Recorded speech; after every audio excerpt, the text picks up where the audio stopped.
If you don't know me, my name is Amy. I'm a former Jehovah's Witness. I was born and raised as a Jehovah's Witness, and I apologize if you hear noise in the background.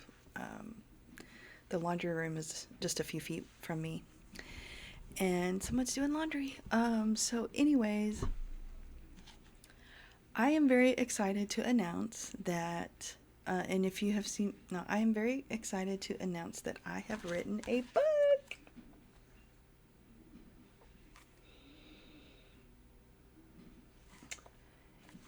It is called From Jehovah's Witness to Jesus, and I am very excited about it. So, if you are a Jehovah's Witness, if you're a former Jehovah's Witness, and maybe you still believe in God, but you don't feel comfortable going to church, or you don't know how to find a place of worship that you feel comfortable going to, or you still kind of believe a lot of the doctrines that Jehovah's Witnesses teach. Um, I know I did when I first left, and I started going to a Christian church. I was still trapped in a lot of the JW beliefs, and so I just wanted to share how I got past all of that. And I wrote it in this book. It's called From Jehovah's Witness to Jesus. I think I said that. A journey from control to freedom, from fear to grace. And I just want to read the prologue just to give you guys a little snippet, a little taste. Okay, so the prologue reads, I found myself in a Spanish Christian church service, which my husband talked me into going, with people speaking in tongues, waving their hands in the air, crying, running around the sanctuary, jumping, screaming, and on their knees in worship. I was completely overwhelmed and uncomfortable. These people are really delusional, I thought, as I sat quietly in my seat, judging everyone there.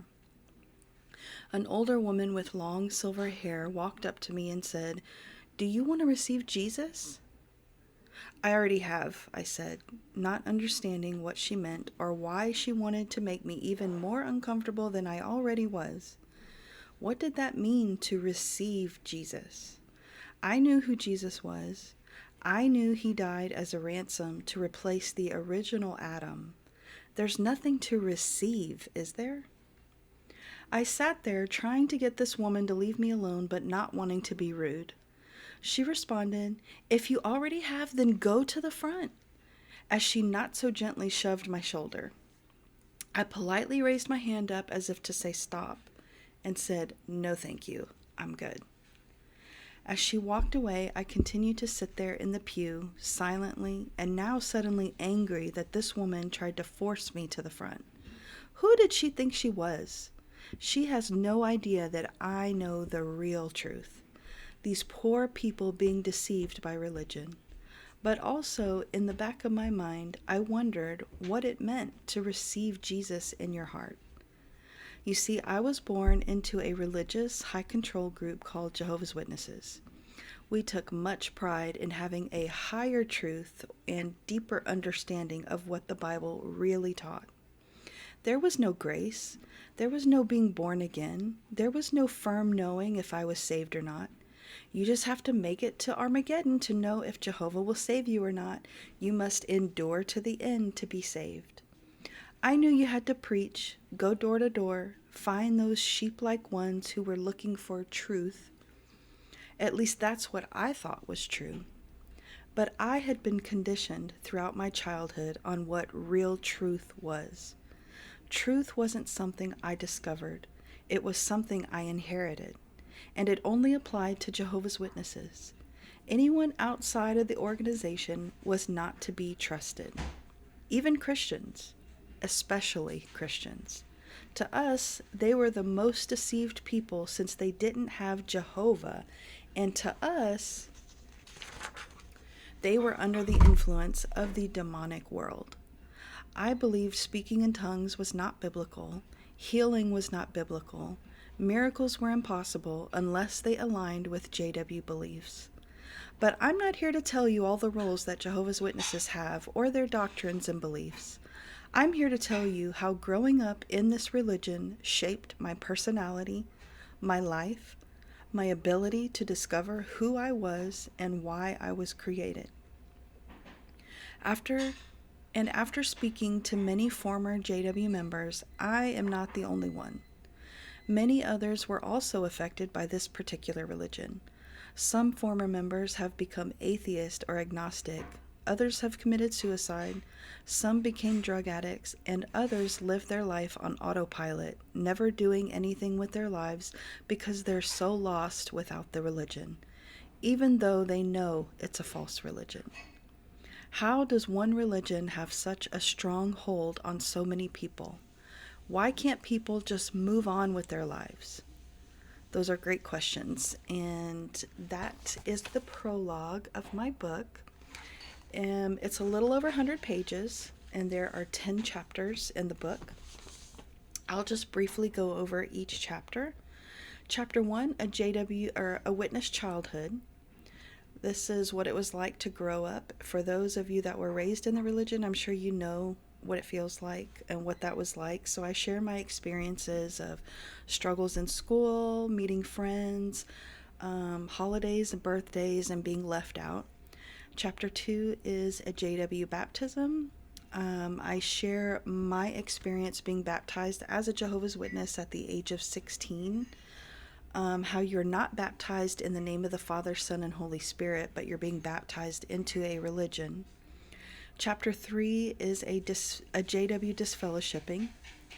I talk about my own disfellowshipping, the shunning, losing your friends, your family, any businesses, the distrust of outsiders, the guilt, shame, and dishonor that goes into being disfellowshipped, especially if you have family that are all witnesses also, and the inability to move on.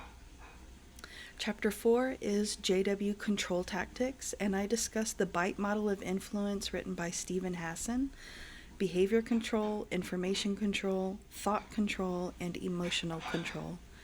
Chapter 5 is Life as a POMI, which means physically out, mentally in. Addictions, guilt, shame, distrust of others, begging family for love while looking crazy to them. Chapter 6, a JW mind towards other Christian beliefs, how Jehovah's Witnesses differ, and how their beliefs differ, why trying to trust the Bible without JW explanation is extremely confusing, unlearning false doctrines, not sure how to think for yourself, how we look for people to explain to us the truth. And I just want to say, as a Jehovah's Witness, you're not taught that God can speak directly to you. And you're kind of taught, if I can say this, that prayer is kind of one-sided. It's us praying to Jehovah, and we look for answers through a JW publication or a JW talk, something from, or jw.org, something from that organization, that religion that gives us the answers that we're looking for. But in reality, prayer is not one-sided, and God, as I know now, can answer us in ways that we were never taught as Jehovah's Witnesses. Anyways, chapter 7, Meeting Jesus. So I share my testimony of how I became born again and how I started learning about Christian beliefs and unlearning the JW doctrines.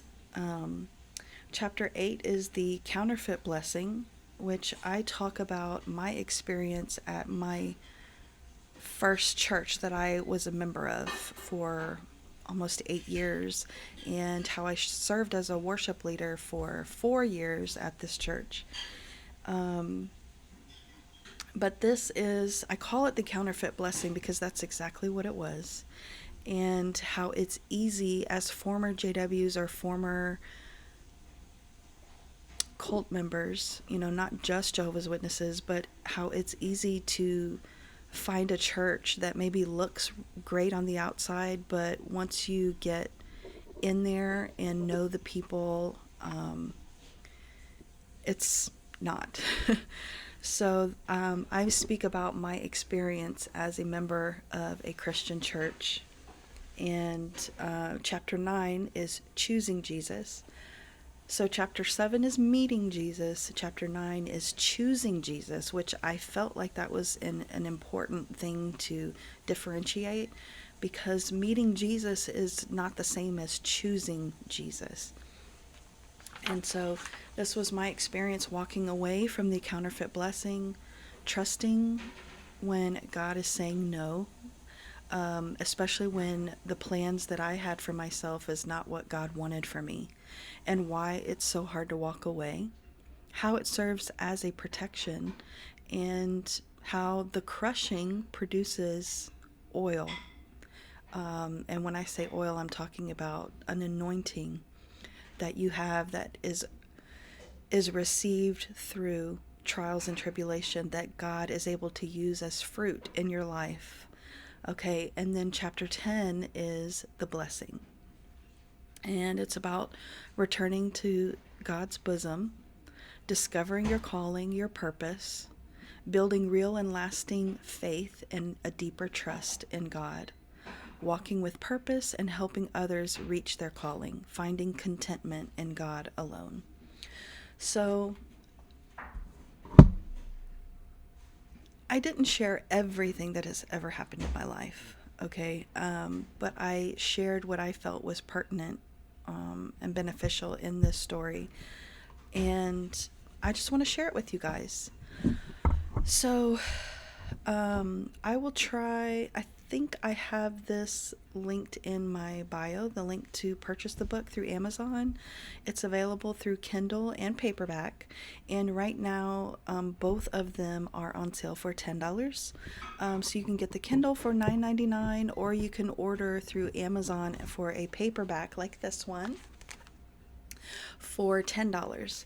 And FYI, I know they have different covers. The Kindle and the paperback have different covers. This is the cover on Amazon Kindle, and then this is the cover for the paperback version. So I apologize. I know it's probably a little bit confusing, but this is my first time self-publishing, so I ran into a few snags. But just so you know, it is the same book. It's just a different cover. I am also going to be doing a giveaway for a signed copy of my book, and that is going to be coming out soon. Soon. So please share this video, repost this video, share it with your friends and family, and I really appreciate, and I just want to thank you in advance for your support. And I am hoping to start doing more videos again soon, and who knows, maybe the Lord will have me write another book. I don't know. But if you're struggling in any one of those areas, I just want to tell you from experience that there is healing available. You don't have to just live not really accomplishing, scared to do something, scared to shine, scared to let your light show. I mean, it is possible to move on and to fully let go of this religion and the control, the hold that it may still have on you. And also how it affects your personality in ways that you really don't even realize. How you deal with people, how you treat people, how you're able to love others and love yourself. So I just want to encourage you to, if you're struggling with any of those things, there is hope and there is healing available. So yeah, that's what I wanted to share. And I look forward to hearing your testimonies. And yeah, so that's it. I love you guys, and I hope you guys are doing well. And so have a good day. All right, bye, you guys.